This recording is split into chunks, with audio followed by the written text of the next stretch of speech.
Abim Diyarbakır Fethiye cezaevinde bulundu. Onun ve arkadaşlarıyla beraber hepsini Çorum'a sürgün ettiler. O bir haksızlık zaten. Çorum cezaevinde bulunan abim ve arkadaşları 6 ay boyunca ve 6 ay sonra oradaki müdürler tarafından bize dilekçe verin, sizi ailenizin yanına yollayalım. Abim ve arkadaşları tabii ki bunlara inandı yani. Toplu şekilde dilekçe verdi. Diyarbakır'a gelmeleri için dilekçe verdiler.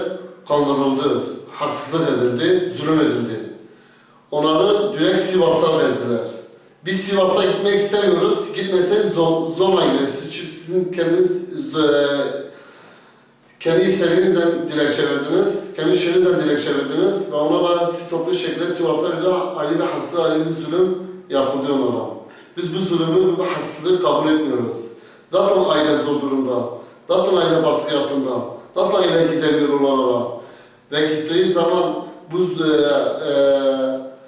yolladığı, sevk ettiği zaman da 3 milyon da özel sek parasını tane arkadaşlarımızdan aldılar. Tarih edildi.